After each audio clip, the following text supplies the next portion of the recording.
Hello students, today we will be studying about the development of the vascular system. So in this specific learning objectives are that you should be able to describe the development of coronary arteries, then you should be able to explain the development of aortic arches, and you should be able to explain the embryological basis of patent ductus arteriosus and other anomalies of aortic arches, and then you should be able to explain the development of venous system with related anomalies. So I've divided this class into two parts. Part 1 includes the development of the arterial system and part 2 the venous system. So firstly the arterial system. So main points of focus is that the development of the coronary arteries. You should be able to describe the development of aortic arches and the fate of recurrent laryngeal nerve on both the sides. Then the clinical considerations. So firstly, the coronary arteries. Now the coronary arteries, they are derived from two major sources. One is the angioblasts, which is formed from the sprouts of the sinus venosus. This is the sinus venosus, which will be distributed all over the surface of the heart, and the epicardium itself. That is, and also the neural crest cells contribute to the smooth muscle cells along the proximal segments of these arteries. So over here you can see this is the proepicardial mantle, which will be forming the epicardium, and the angioblast cells, they will sprout from the mesenchyme over here, the cardiac mesenchyme, which will form the coronary arteries, and the neural crest cells, which will migrate from the hindbrain vesicle, they will form the smooth muscles of the coronary arteries. The development of the aortic arches. Now there are five pair of mesenchymal condensation which is developing on the either side of the pharynx. Now this is our foregut, and you are looking it from below. So this one is the ventral side, that one is the dorsal side. Now there were two endocardial tubes on the ventral side which will fuse to form the heart tube. So this is the upper portion, that is the truncus arteriosus, and that too the upper portion of the truncus arteriosus, that is the aortic sac from which the sprouts will, these aortic arches will arise. Fine. And this one is the dorsal side where we have paired dorsal aorta, and only after the folding they will fuse. Right. So five pair of mesenchymal condensation, they develop on either side of the pharynx corresponding to branchial arches, first, second, third, fourth and sixth. The fifth one, you can see they are regressing. So when the pharyngeal arches, they form during fourth and fifth week of development, each arch will receive its own cranial nerve and the cranial artery. So here will be the pharyngeal arches, they will be appearing. So for that the arteries, they are appearing. Now these arteries are known as the aortic arches. So over here you can see first, second, third, fifth one is degenerated, and the fourth and the sixth. So these arteries are the aortic arches which arise from the aortic sac, which is the most distal part of the truncus arteriosus. यहाँ पे heart tube नहीं दिखाई है, only the distal portion of the truncus arteriosus, that is aortic sac, is being shown, right? Now the formation of dorsal aorta. So over here, this is the lateral view. We are seeing it from the side. This one is a foregut. This is our embryo. So there is a dorsal aorta of the one side which is not fused, and this one is the ventral aorta. Now after the folding, these two ventral aortes, these will fuse, they will form the heart tube, and uh, for near the head fold over here, this tubes, they are paired, they are not joined. Only from T4 to L4, this thoracic aorta or the dorsal aorta of both the sides, they will join and they will form the future aorta. Right, so the dorsal aorta, it remains separate in the region of the aortic arches. So this will be the region of the aortic arches where the pharyngeal arches will develop. So they remain separate over here.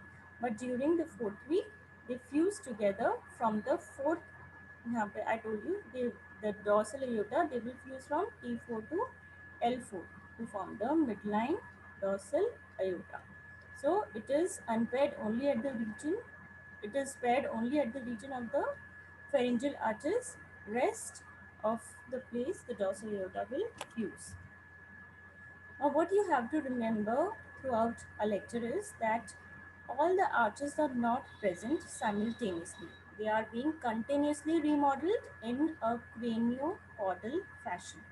Then the aortic sac contributes a branch to each new arch, and the fifth arch is never formed.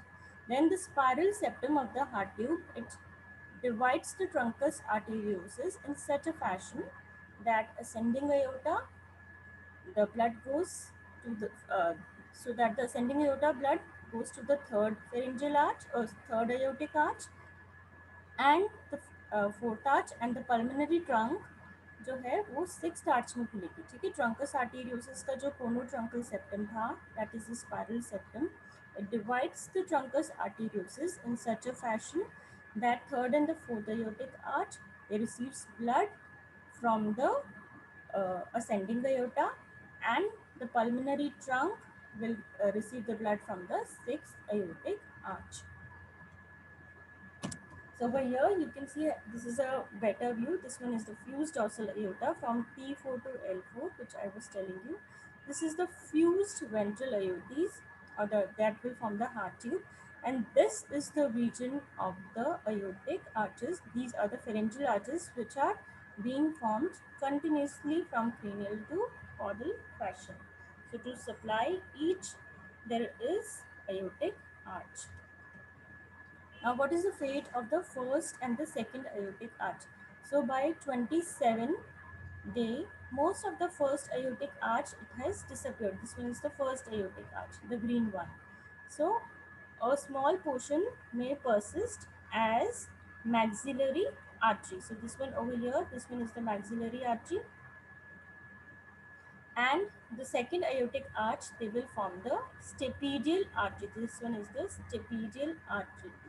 So, the second aortic arch is also going to disappear. So the remnant in the direct will be the stapedial and the hyoid arteries. Then is the third arch. Now the third aortic arch, it forms the common carotid and the first part of internal carotid artery on the right side. So this one is the right side. So, and the remainder of the internal carotid artery, it is formed by the cranial portion of the dorsal aorta.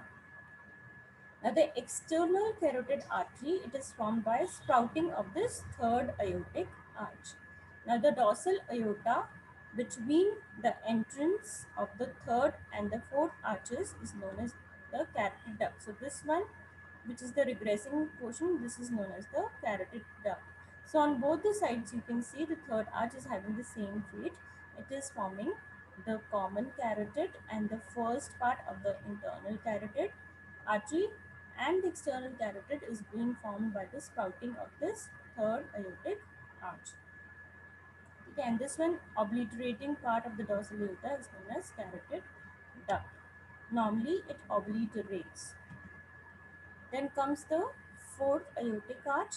So this is the left side and this is the right side. So on the left part, it will form a part of the arch of aorta between the left common carotid arteries and the left subclavian. This will be the left subclavian, which will be forming from the 7 intersegmental arteries.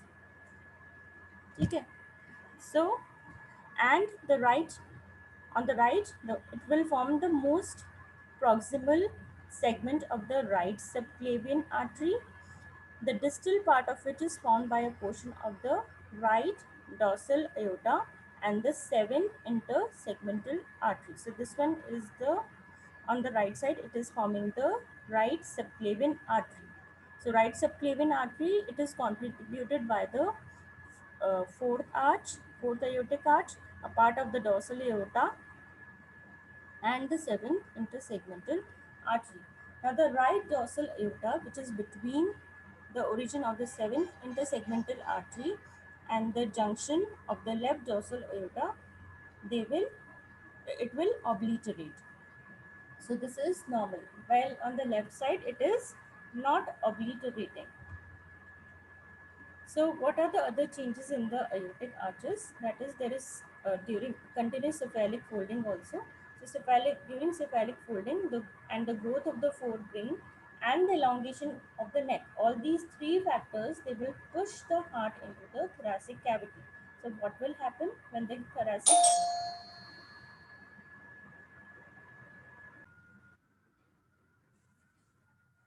since the heart is being continuously pushed into the thoracic cavity, the carotid and the brachiocephalic arteries, they will elongate. And this left subclavian artery, it will shift near the origin of the left common carotid, right? So these will be the changes, they will be occurring. Now the sixth aortic arch, what is its fate? It is also known as the pulmonary arch. It gives off an important branch that will grow towards the developing lung.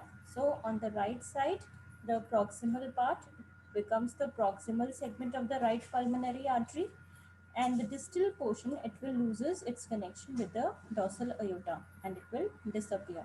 But on the left side, the distal portion, it does not loses its connection with the dorsal aorta and it will form the ductus arteriosus. So after the birth, this ductus arteriosus, it will form a fibrous band which is known as ligamentum arteriosus. So what is the fate of recurrent laryngeal nerve on both the sides? Now the vagus, it supplies the sixth pharyngeal arch. So sixth pharyngeal arch is our pulmonary trunk. So now when the heart descends, they hook around the that is the vagus, it will give the recurrent branch. So when the heart descends, they will hook around the sixth aortic arch. That is the recurrent laryngeal nerve. It will hook around the sixth aortic arch and it will ascend again to the larynx. Because larynx ऊपर ही रह गया, heart has descended down into the thoracic cavity. Now since it is hooking this aortic arch and it is ascending again back into the larynx, that is why it is known as recurrent laryngeal nerve. So on the right side, what happened? The distal portion had lost its connection with the dorsal aorta. So it will ascend up and it will hook now the right subclavian artery. So on the right, when the distal part of the sixth aortic arch and the fifth aortic arch disappear, the recurrent laryngeal nerve moves up and hooks around the right subclavian artery. Now on the left, the nerve, it does not move up since the distal part of the sixth aortic arch persists as ductus arteriosus, which will later form the ligamentum arteriosus. So that is why on the left, the recurrent laryngeal nerve, it hooks around the ligamentum arteriosum. So that is why the fate of recurrent laryngeal nerve is different on both the sides. So to summarize up, the first arch, the remnant is the maxillary artery. The remnant of second aortic arch is hyoid and the stapedial arteries. The third aortic arch is formed by the common carotid and the first part of internal carotid arteries. The fourth aortic arch on the left side will form the left common carotid and the arch of aorta from the left common carotid to the left subclavian, and on the right side it will form the right subclavian artery, the proximal portion only. Then on this, the sixth aortic arch on the left side will form the left pulmonary artery and the ductus arteriosus, while on the right side it will form the right pulmonary artery.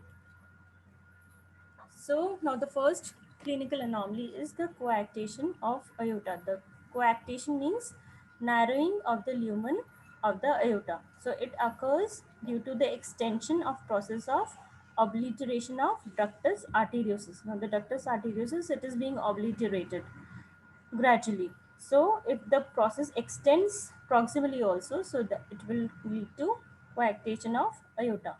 It may be preductal or it may be postductal. So the blood pressure in the upper limb arteries in this condition is greater than the blood pressure of the lower limb arteries. So Whenever the blood will flow this through this preductal or through this coacted aorta, there will be development of the large collaterals between the branches of the descending aorta and the internal mammary, thoracic and the axillary arteries. So these enlarged collaterals, they will produce notching of the lower borders of the ribs. So when we take an X-ray of the chest, the radiograph will show prominent ascending aorta. This is prominent. Why? Because it is to force more of the blood against this coactated portion, and the double aortic knuckle. So these are the two conditions, the preductal and the postductal coarctation of aorta. Now there will be appearance of cyanosis in the lower limb. There will be differential cyanosis rather. That is, the lower limb will be cyanosed because mostly in the case of the preductal coarctation, because it comes to play only after the birth. So there will be development of collaterals, and that will be late, and there will be differential cyanosis. The lower limbs will be cyanosed.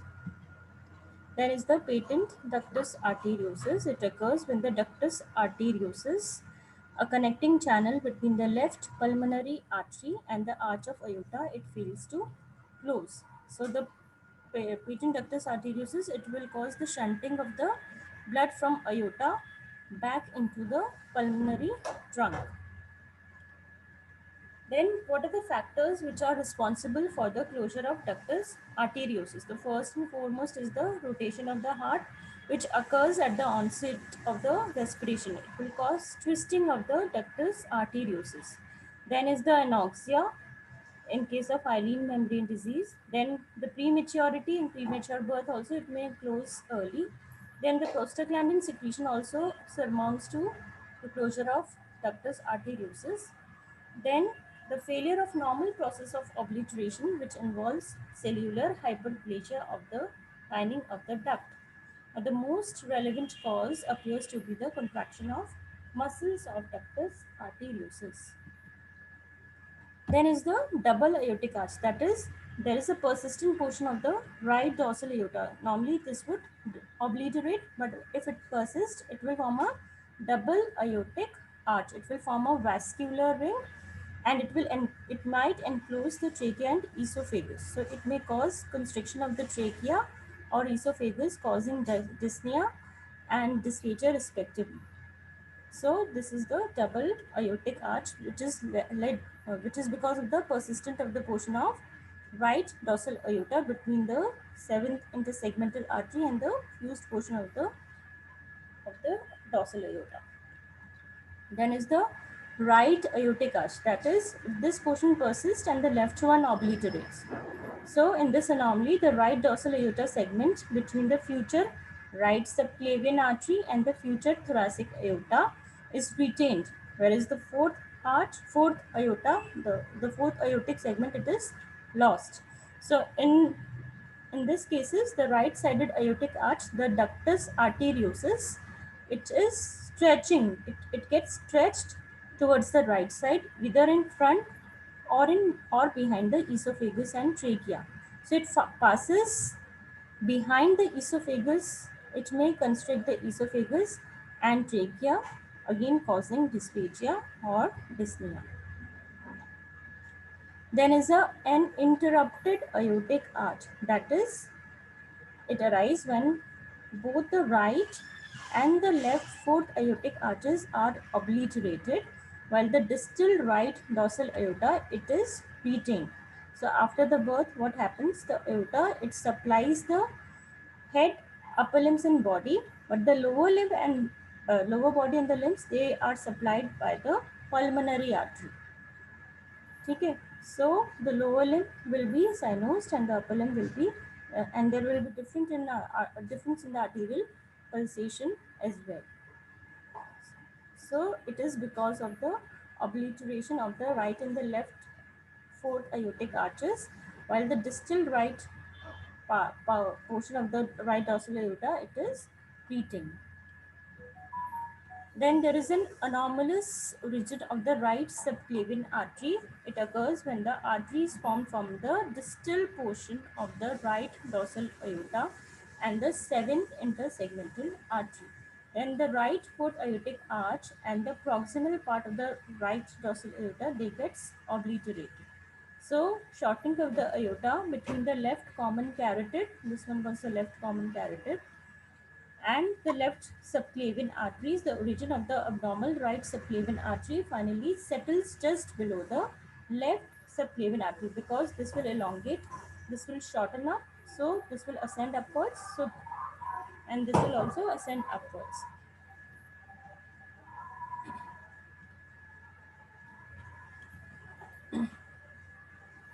So that completes the arterial system. Our next class will be on the venous